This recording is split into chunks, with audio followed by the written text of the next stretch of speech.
Okay, let's start off with Kris. What were your thoughts on the letter on Ukraine? I'll be honest, I didn't really read that much of it. I just didn't have time. I'm one of those people, like, after a little bit, I was just like, okay, let me do something else. I was really busy this week, so I didn't read all of it. I read the first half. It was just him saying that, hey, listen, we're in the right position to help you. That's what I got out of the first 10 So seconds of I have reading, and a then out. yeah. So I have a reflection on this one. And it is my observation, and guys, you might have a different observation on that. Palantir is more open now to accept their mistake and accept who they are. Like what happened in the time when the ICE attack happened, and people in liberal areas like New York, they said, "Oh, we want to remove Palantir." I felt that Palantir actually got a bit defensive. Okay, they were like literally not talking about things which can create any sort of controversy and stuff like that while they were maintaining their philosophy. But I think now they realize that, see, there is no way you can satisfy everyone. You stand for what you are.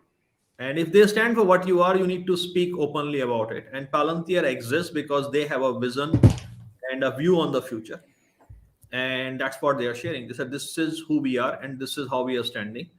And see, we said to everyone that we are a company that is going to protect the Western values of democracy.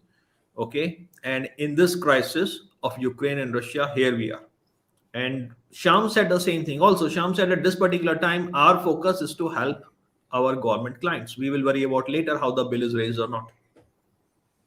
Okay. So when I looked at this letter, I mean, the good part for me is that Palantir is actually not trying to fall into this culture where a lot of these companies are falling into, that they have to endorse every popular topic every week.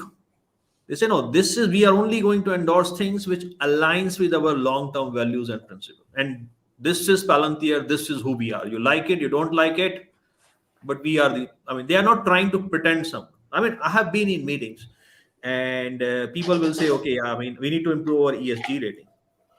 And you will go and you talk about them and you say, okay, these are, you can do. Say, no, we need to just do something fast. Why don't we endorse few things here and there? And they do endorse these things few and here, and then you go and you see that their ESG ratings has improved. So these companies are not doing, they are faking things. But that's how things are. If you are in Silicon Valley and you are in New York, Wall Street, you can just go and speak about popular things every week, and you are popular and you will have a lot of sentiment going for you. Palantir is saying we are not going to be the part of that culture. So they are silent on a lot of things, okay? But when they need to speak, and I like this idea of Alex Karp writing these letters, okay? Because you cannot summarize. You cannot go on CNBC and you can speak frame your philosophy like this. So they made it very clear. This is exactly who we are. This is why we exist. So when the crisis is there, guys, we are going to be in the front line. You like it, you don't like it, we don't care. So the message was very clear, very blunt, and it only resonates with people who believe in Palantir. Everyone else will be furious on it, to be honest. Back to you guys. Yeah, so I'll take this one as well. I agree with everything Sachin said. I think some of the stuff that Coach Strap is saying in the chat as well. And Sachin, you can probably get rid of the letter. You can just go to our faces now.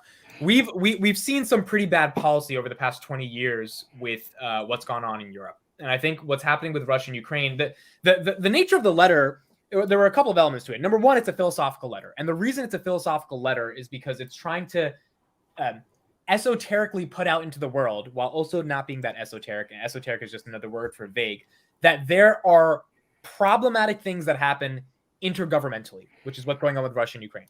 And Karp's thesis, he started off the letter by saying, we thought that democracy and freedoms were going to solve these problems. And yes, there's some bad actors, there's some dictatorships, some authoritarians like China and Russia, but the majority of Europe is democratic. And as a result of them being democratic, things like 2014 with the annexation of Crimea, that can happen, and we can have 8 years of stability and the world will be okay. And then Karp's next paragraph is like, well, we realize that's not how the world works. Because when you have a dictator and he's able to take one part of the world, he's going to want to take more parts of the world. And when you're getting 50% of your oil from that dictator, Alex Karp doesn't say this, but he kind of implies this, then it's going to be very difficult for you to just have a stranglehold on that dictator. which means the world will be chaotic. And this is exactly what he said in the Stanford interview in December, which is that they are prepping they're prepping their technology for a world that is chaotic. Well, now the world has become chaotic. COVID was one major example. That was a random example, and Palantir stepped up to the plate. They stepped up to the challenge, and they knocked it out of the park. In fact, they got an entire $34 million 2-year contract with the NHS, which is the nationalized healthcare system that most people say in the UK is a pile of crap, to be honest, because of what they were able to do with COVID vaccine distribution in the United Kingdom. And just a year and a half later, you have a geopolitical event that is absolutely insane. And the question becomes, what companies are there that have technology that are on the front line, that are not hiding away, that are not shy, that are not saying anything political? Because if Google says something political, or and China's doing something, then China gets booted out of Google. They don't get certain contracts. Palantir has been obvious. They're like, hey, we're not working with these guys. So this letter to me was very adamant, coming from Karp, saying we're the guys that are going to solve the problems. It was a level of arrogance, but it was a level of arrogance that was justified given the current crisis that's going on. His argument was like, hey, we've said since the beginning that we're here to protect civil liberties. We've said since the beginning that we're here to combat terrorism and not destroy civil liberties in the pursuit of combating terrorism, which is an extremely difficult thing to do. You don't stop terrorism if you don't interrogate your citizens and have a lot of data on them, and they built the tech that is able to get the best of both worlds. So Karp's sales pitch in this letter was like, we're here. The time is now. If you were ever going to invest in more defense, if you were ever going to digitally transform the entire infrastructure of your government to come to a point where you will realize that the world is chaotic and you need technology at the edge that is able to handle those crazy things that happen in the world, it is now the time to do that.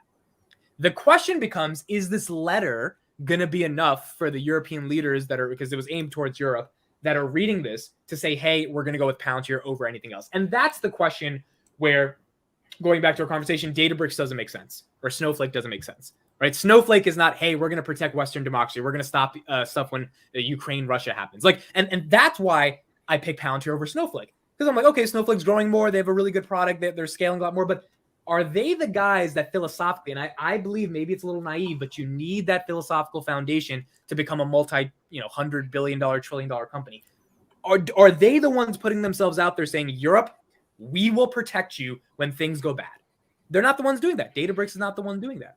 C3 AI is not the ones doing that. So this letter to me was a sales pitch. It was an adamant acknowledgement of things that are going on in Russia and Ukraine, which is good that they acknowledged it, because we knew Palantir was doing something behind the scenes, and this was finally their formal acknowledgement of it. And within this letter was the message to Europe that it's time for you to put some money up and put your money where your mouth is, or else another Russia-Ukraine situation is going to happen, and then you guys are going to be really screwed. No, I think I agree. I mean, the situation is not de-escalating. It's just progressing at this particular point. It may not be peaking up further, but it is not de-escalating at this particular point. So anyone who is sitting in diplomatic corridor and expecting that it will resolve on its own, I think it has crossed that point. It needs active management, and it needs active prep. At this point, it is very difficult to say for any government that whatever has happened, based on that, we still keep our defense and AI and SaaS procurement and objective as similar what they used to be. If anyone is doing that, dude, I mean, they are due for a very big bill to come in the future. So what I like is, and as I said, I mean, Palantir is embracing more and more who they are in public now. They are not afraid. Okay. Yeah. And it has to do with the overall macro as well. I mean, if you see what happened over the last 2 years, the liberal politicians have made some tactical mistakes. They were too much in support of certain narratives, and people actually pushed back on them. Okay, so the people are asking more questions back. Okay, sad. I mean, 2 years back everything was bad because Trump was there, but dude, now you are in the party. I mean, you are the government. I mean, why everything is bad now? Okay, so people are asking back questions. Okay, and there are a lot of opinions on that part. But thing is, when people are asking questions and Palantir look back and they say, okay, guys, we are not the bad guys in their own view. So yeah, we just embrace who we are, and that's what they are doing. I think Sachin just said Trump was right. That's what I got out of this whole thing. Man, Trump is not my leader, so I can never endorse Trump. But I'm pretty sure. but I'm pretty I sure always- this yeah, the Trump way, is the right. way you be tweeting about Biden every day, you would think you're a Alabama hardcore.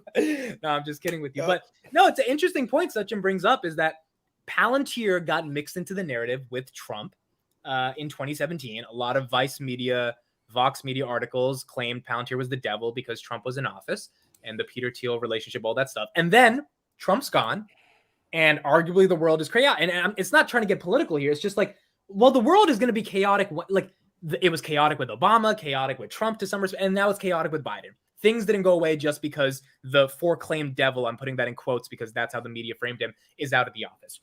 So now Palantir is like, wait a second, all these people that were complaining about how we are part of this whole, right-wing, alt-right-wing problem in America, now the liberals are like, hey, we need better defense spending. Hey, we need better simulation. Hey, we need better predictive analytic tools to be able to predict things. So now I think Sachin's point is Palantir is embracing the narrative that it is okay to say the word Western values out loud. Because in 2017, it was not. It was deemed as you're a racist. And because they're embracing that value and they're making content about it publicly, and companies are using them, there's a world in which they can actually have a vital value.